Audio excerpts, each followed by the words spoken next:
So we have SS Rajamouli here and Pete Draper sitting next to me. You know who, I think by now you know who SS Rajamouli is. He's the director of the film, and Pete is the chief technical director for Makuta VFX, which was the primary VFX studio on this film. Before I start, just quick, I'm Raja Koduri. I'm senior vice president at AMD, and we were a technology partner on this film. Just a bit of my connection with both these individuals. Rajamouli also happens to be my family member.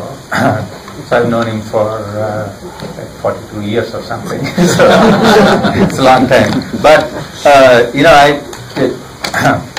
I recently read someplace, probably a couple of years ago, that there are 9 words that teachers live by, and I've written it down actually. And I look at these words, and these are, humility, wonder, optimism, service, introspection, agility, energy, humor, and story. And actually, sandwiches are one of Rajamouli's favorite food items. And if I have to summarize him, he's like all these attributes kind of sandwiched between humility and story. Right? That's him. And Pete, I've known him for 6 years now, and in fact, the Makuta VFX studio I've helped initiate it. I'm an investor in the studio. And you can't find a more passionate person about VFX than Pete. In fact, if you let him speak, he'll continue talking about VFX all night long, into early morning. So, help me, keep Pete's passion in control so that we can get home at some point in time. I watched this movie on the first show in the Bay Area. I live in the San Jose area, and people asked me, what do you think of it? And I was dazed. And the single word that came out of my mouth was, "It's a spectacle." That's what I said. It's a spectacle. So I actually want to start there.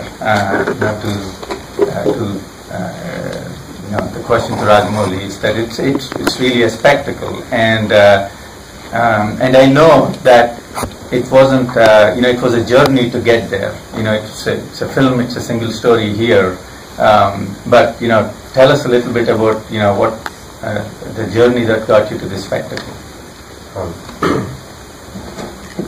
First, thank you all for coming here. Thank you all for watching my film. Am I being heard? I'm yes. Not sure. Oh, yes. Okay.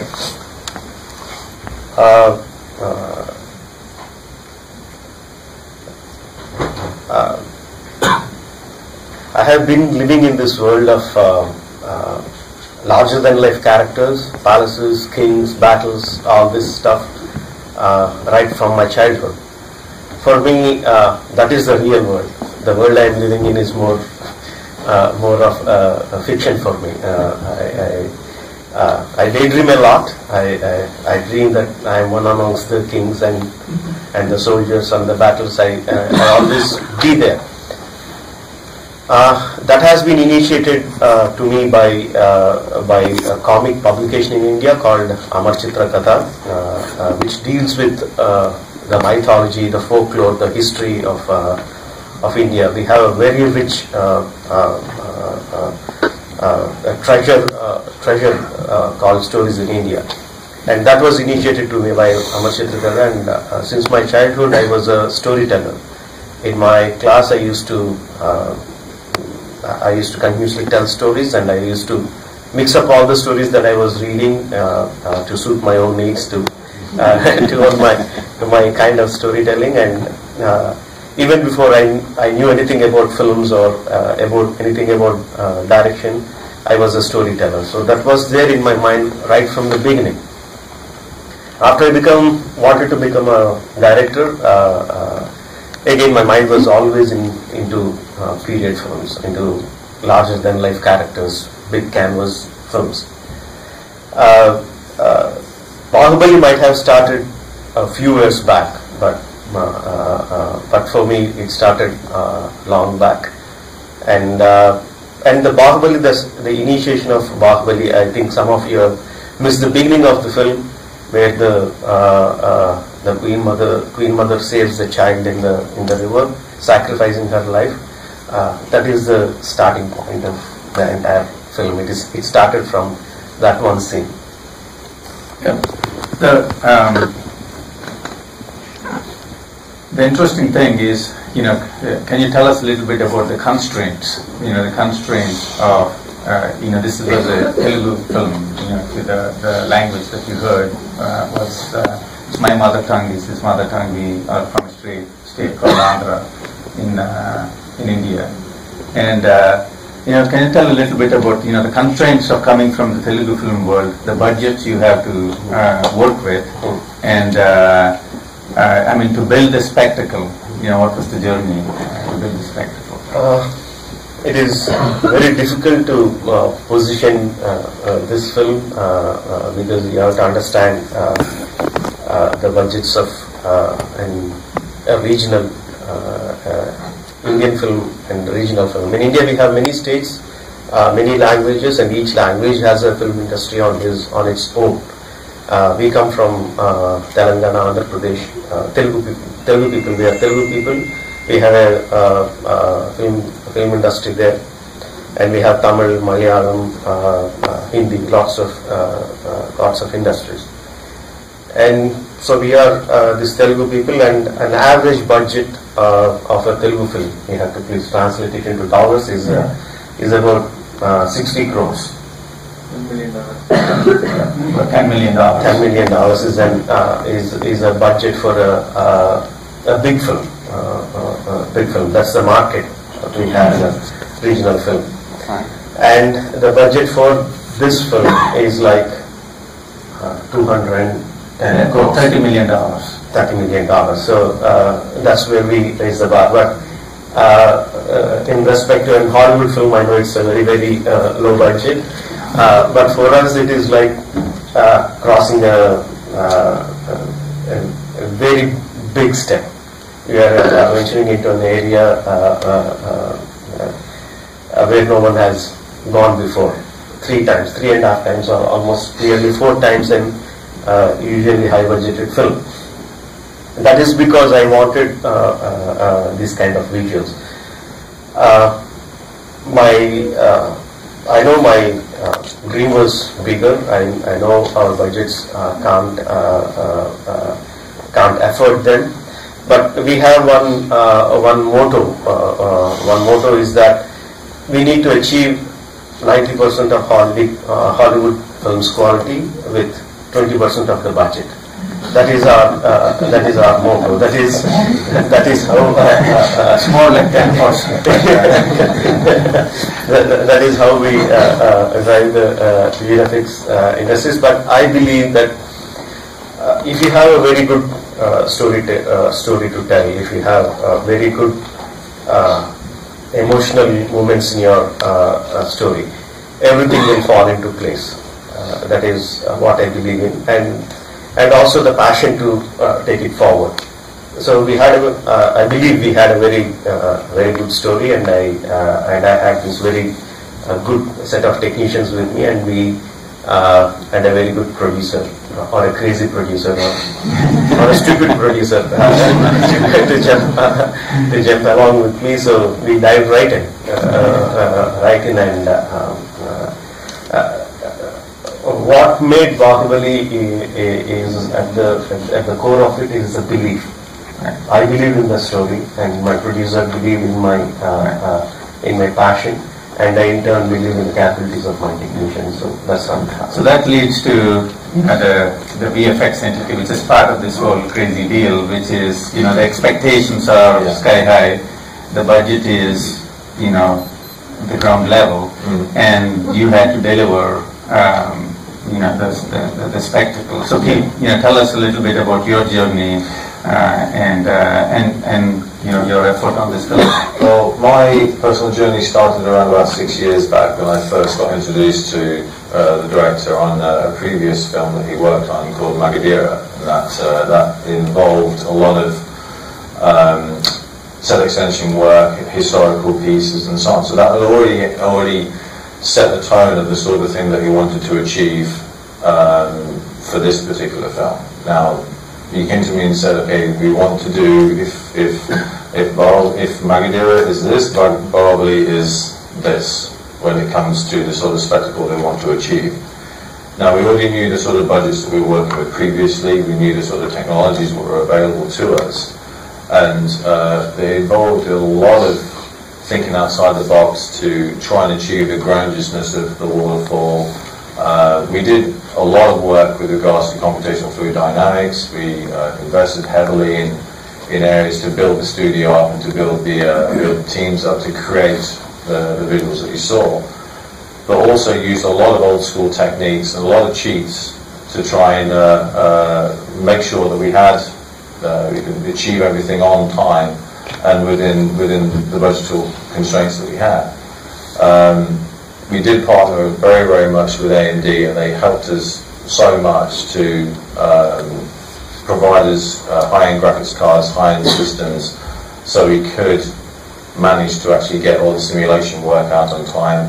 Our parent company also provided additional render capacity, additional servers, because the space went up like crazy, especially on the simulation work, especially with the waterfall systems.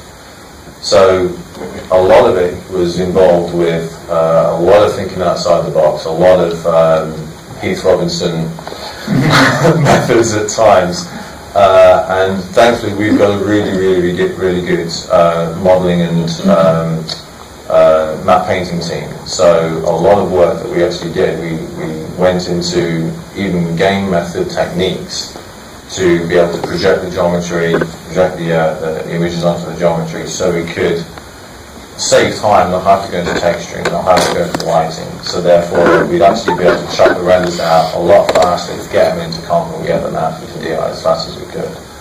You'll start teaching us all. Yeah, You know, so Pete, let me interject there. They say creator has no constraints, so their imagination has no constraints. But you have constraints, and the whole production, the budget is constraints. And also, it's really interesting that the constraints also bring creativity. That we have, yes. Right. And is there a moment, the high, in the most tense moment in this project, or a particular highlight that you'd like to share with us? There was a couple, actually. Actually, there was quite a few. I think how many fingers have I got? There's quite a few. If you noticed it, and for those of you who were here for the beginning, there's one principal episode that we had, which is what we call the Waterfall Climb song. It was pivotal to actually get the character from the ground up to the top level, obviously. But each and every single shot was a unique asset. Every single shot was like building a set for that particular singular shot. It's not like, for example, the city centre environment where we'd LiDAR scan the entire physical set, we'd build upon that so we could then shoot it from different angles. Every single one in this waterfall element was a unique shot, a unique set, digital set. So the principal one where we were going, oh my god, was what we lovingly call the Tarzan episode.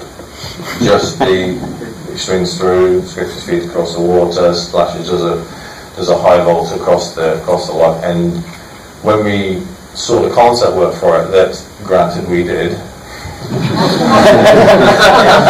So yeah, we kind of shot ourselves in the foot a little bit with the complexity, but he saw it immediately, and we presented it, and he went, great, lovely, and we went,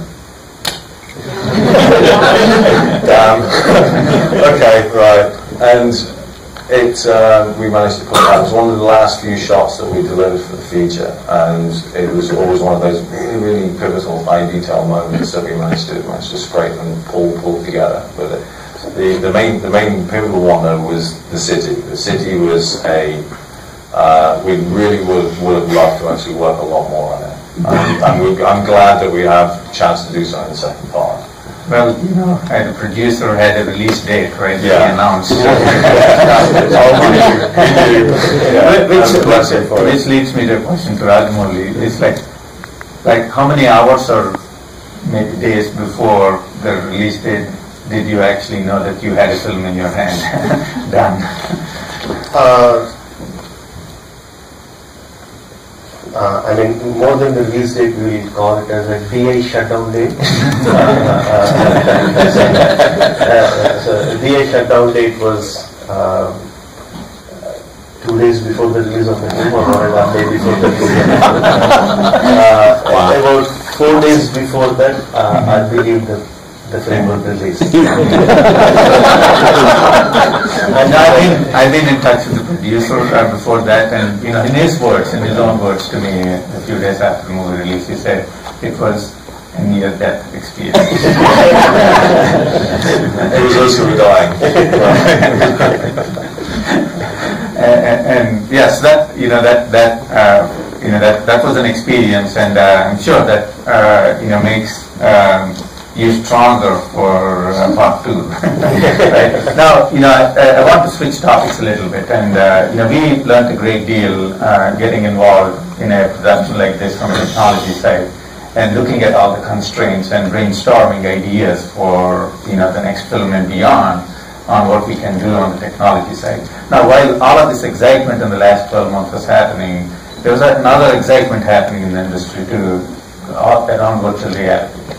And those in LA, and actually the System Nerve Central. I'm sure you've heard of it, and I'm sure many of you have had some experiences with it. I've been talking to Rajamouli about this, that filmmakers' tools for the last 100 years, have been more or less the same, and they've been creating all these amazing experiences, these emotions with this set of tools. Now, like one of the trademarks of his films, particularly from where they come from, everyone will say that they are hair-raising. Like it's an experience going to his film. And now with this VR, they are a new set of tools and new set of opportunities. So I actually want to start with him on his experiences with VR and what he sees as the potential for VR in storytelling, with his imagination.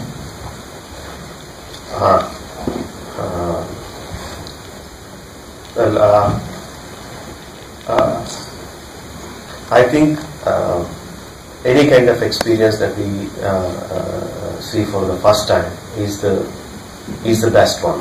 Whatever we see, we drive a Ferrari for the first time, we drive 100 times after that, but the first time is always the best experience. Or seeing all the stars in the night for the first time, whatever experience we had in our life, the first time is the best.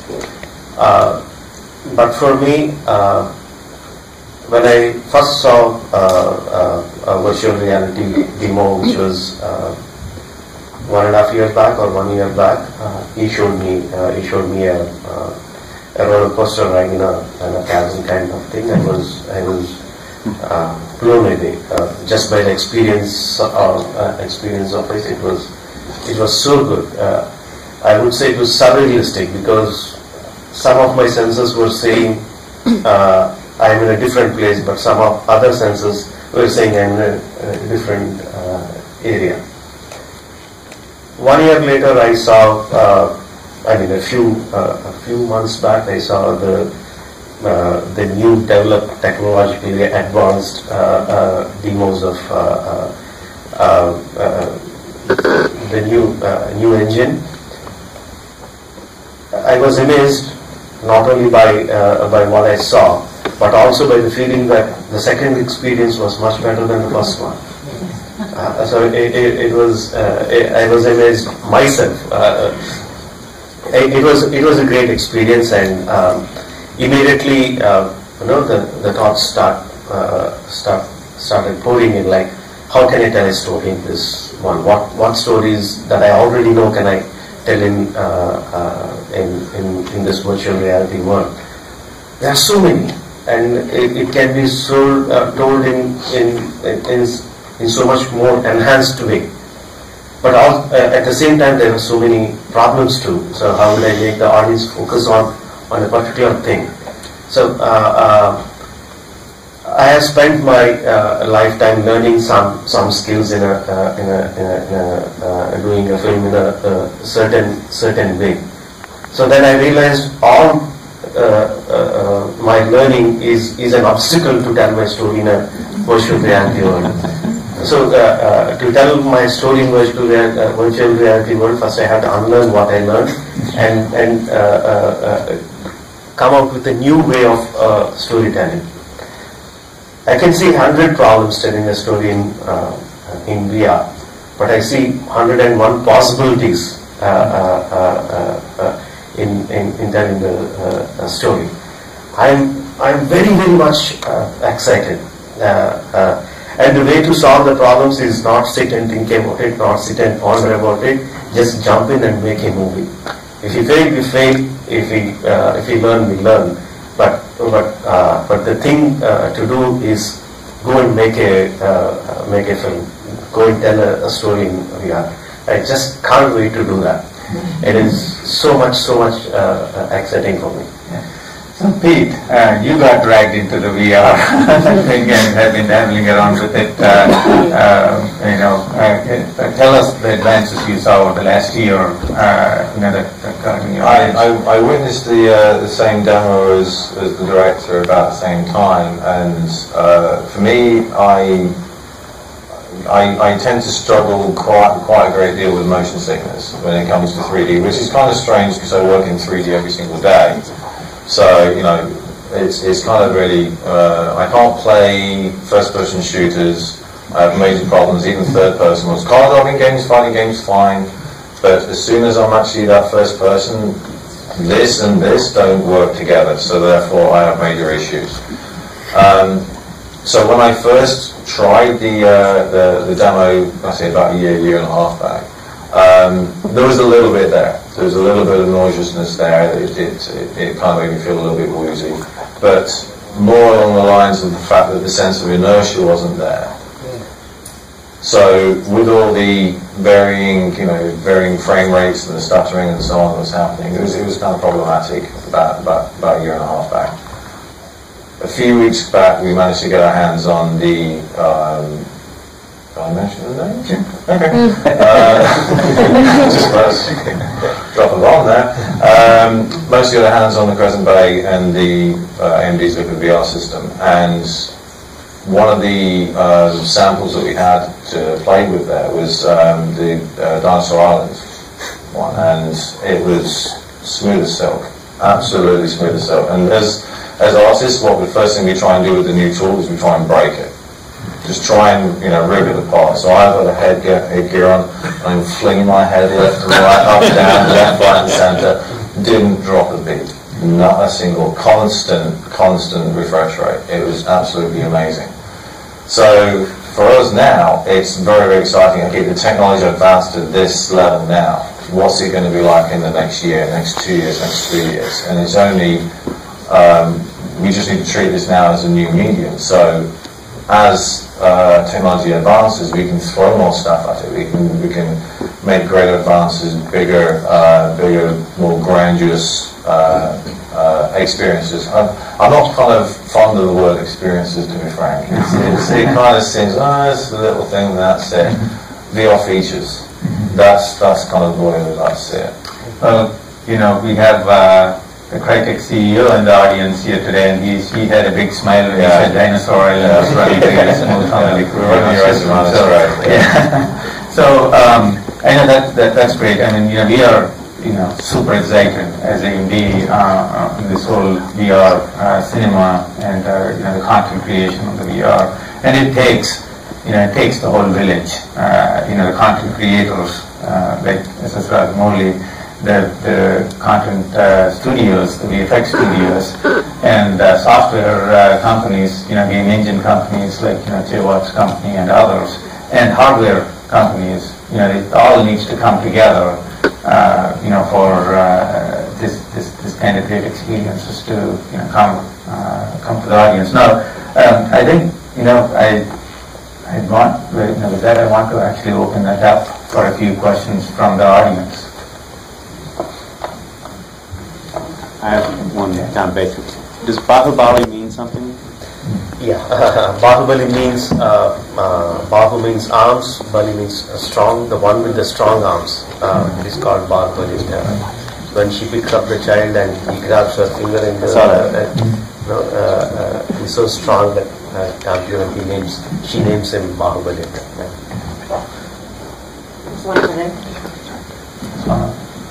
The budget that you quoted of $30 million, was that just for the part one or part one and part two?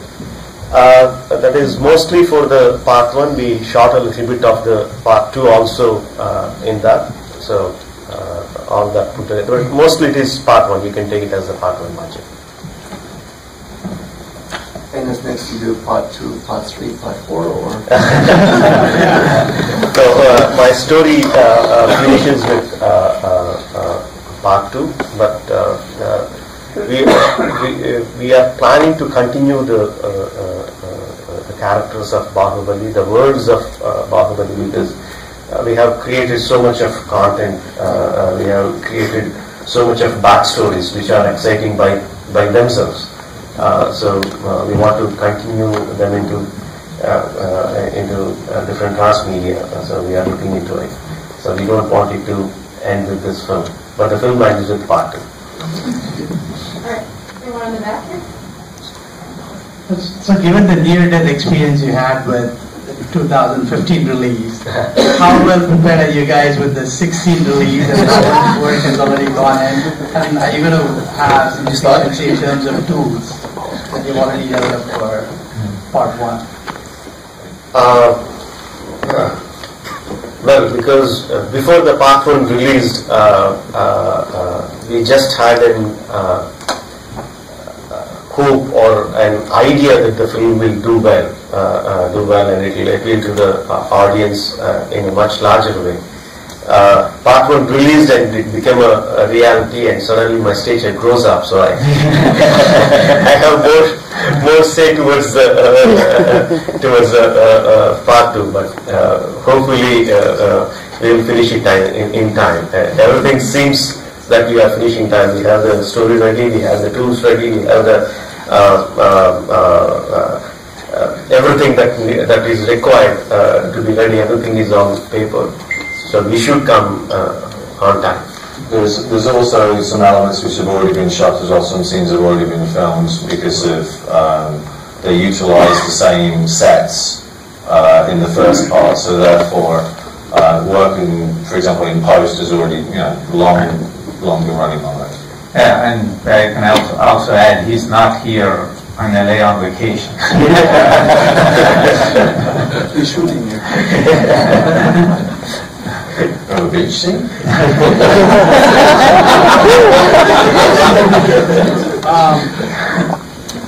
Leading into what you just came up with,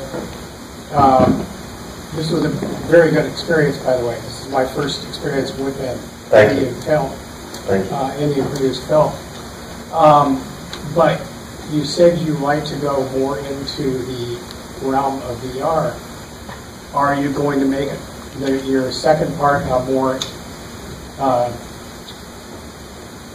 involving experience from the 2D to the 2D format, more of a VR style? I think the films will always be there. Just like when the first televisions came, people thought that will be the end of the films. Who will want to go to theatre and watch the films? But the theatres are there still here today, and the television developed on its own. Just like that, the VR will develop on its own. It is not a threat to any other medium. It is one more stronger and a different kind of medium. So we just need to tell the story in a different format for that medium. So the film will be there, the VR also will emerge. I hope I answered your question. Yeah, I kept losing the word that I was looking for. It was more immersive for the audience. Yeah. Is your second movie going to be that way? It will be. For me, the first part, actually the immersion comes more with the story and less with the technique. In fact, we have to use the techniques to make it more immersive. But what drives it is the story. The first part, if you have observed in a critical point of view, is more about establishing the characters. All the drama happens in the second part, so I think that itself is more immersive. I look forward to it. Thank you. So one question there and then... Hi Pete, it's more for you. So I think working with more Indian film directors, the knowledge is more restricted to green screen, usually as part of VFX. How much of your job is at stake when you're working with a director who is so attuned to VFX direction and understanding the techniques? Is it a good thing or is it a bad thing? It's clarification myself, Little column A, little column B. Really, it's great. It's great. I mean, indeed, over the progression that we've, the past few films that we work with each other on Magadir, we work with each other on Maradona, we work with each other on Iga, and also on Baahubali. And it's, I've noticed the progression of experience increase as we work together, and to the point where he acts as like an assistant soup. Which is really good, because I can sit back and go get coffee. It's fine. But I wouldn't say that everything, just going back to your initial statement saying that everything happens on green screen, it doesn't.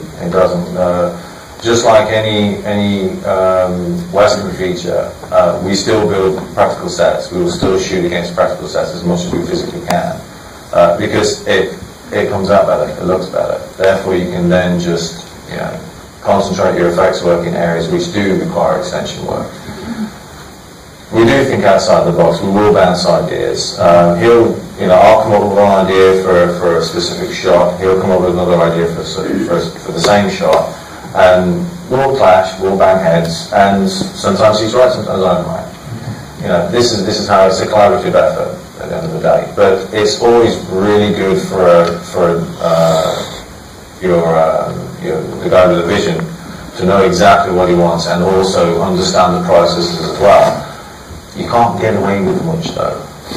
I can't say, I can't change that, it's going to take 4 weeks. You don't worry about that, that's it, it's done. Yeah, it's fine, we'll change it.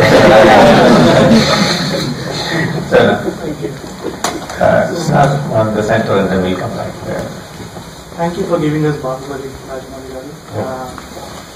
There are several things to like about the movie. I'm sure we've read it all in the reviews. I personally like the innovativeness, the creativity showed in the war tools, and also very few movies actually explain the war strategies when you're planning the movie, right? Yeah. So the question I had is, what can we expect from Indian movies in future? What does this move mean to the future of Indian cinema, according to you? Very frankly speaking, I don't know. I don't know what to expect from myself, or my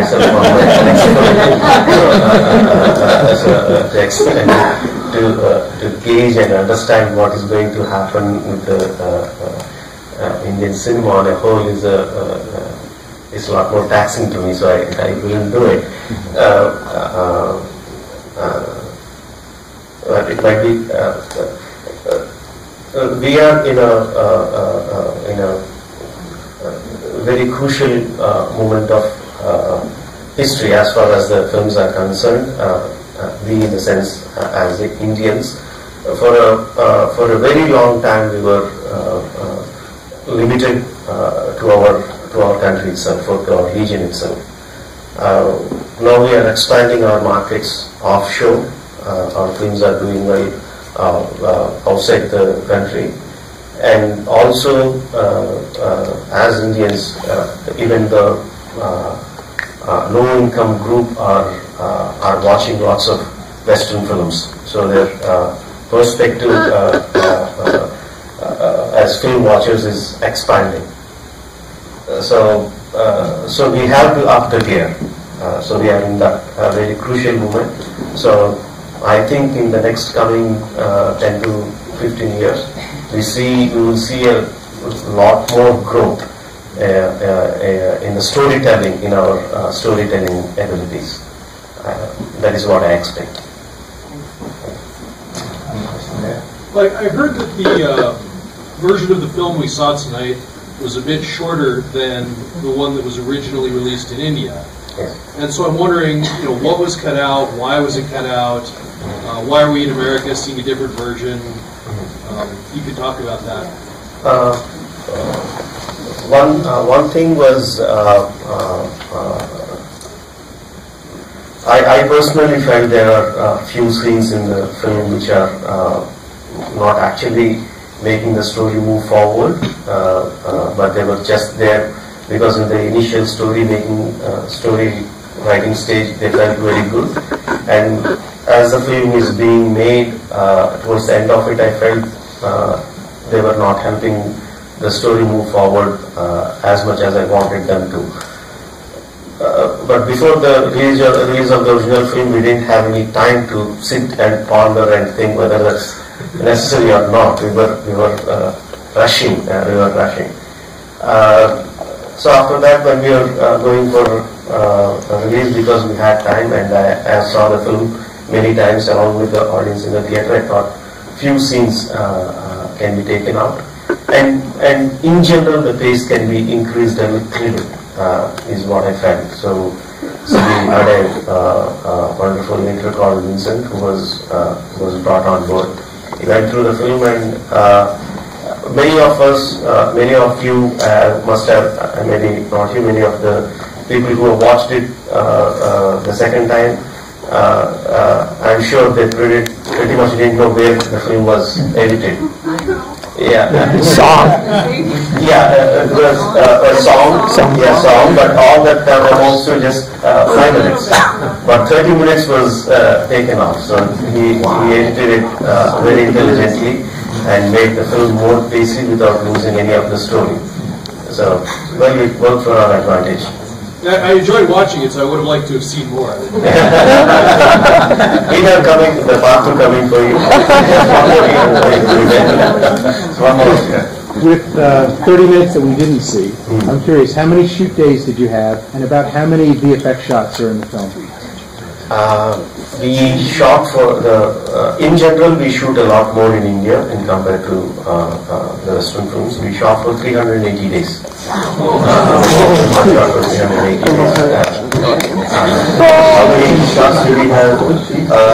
We handled around about 1,500, and that was principally the water and the city and the extensions there. And so I'd say around about 2,500 at least. Yeah. For 30 million, bravo. Another question. On the visual effects, there were wonderful visual effects in the film. How much of that did you have to develop special tools and special paradigms? Because of obviously timescale and constraints and what have you, a lot of the stuff we actually decided to utilize a lot of out of the box techniques, but customize them to our necessity, to our needs. Got a fair few amount of decent effects guys working with us, and we invested heavily in simulation software like using Houdini and using RealFlow and that kind of thing, especially for the sim work. But we also used a lot of old school techniques. For some shots, it was physically impossible to. I mean, case in point, the waterfall. The waterfall's 1.5 kilometers high. In one particular shot, just to get that sheer vista, we actually physically measured how high it would be, and it actually came to 5 kilometers just to get that composition. So if you tip a load of water off the top there, after about 15 meters, missed. That's it. So a lot of it we had to cheat.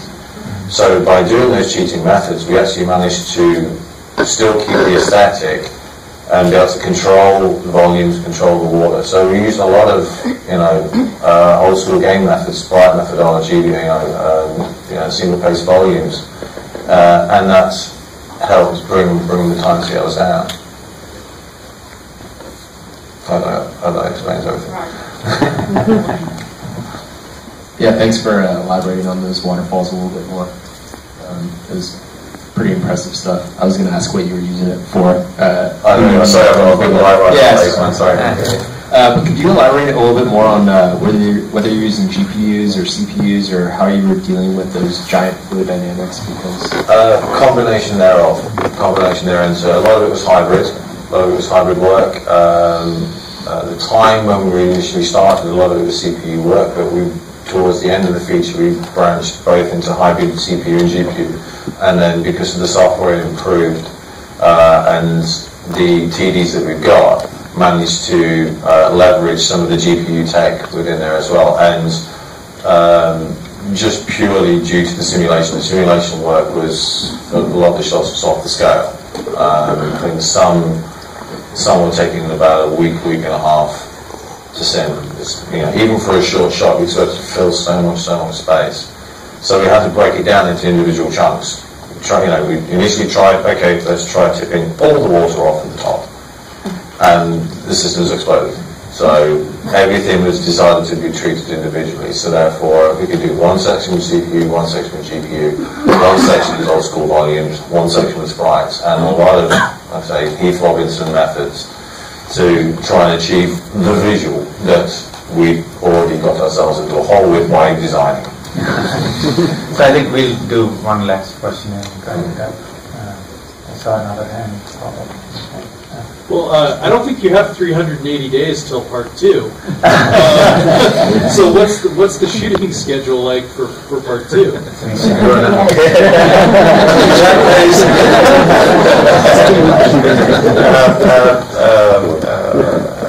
We have earmarked 150 days for the rest of the shoot. We are starting in November, end of November. So by the end of the next year, our film should be ready. Good. So, I want to wrap it up, but before I do that, I really want to thank, all the folks at AMD that helped pull this off. Chris Hook, Chris Starr, Roy Taylor, I can't see, right? Heather, Naveen, put your hand up there. Give them a big hand because they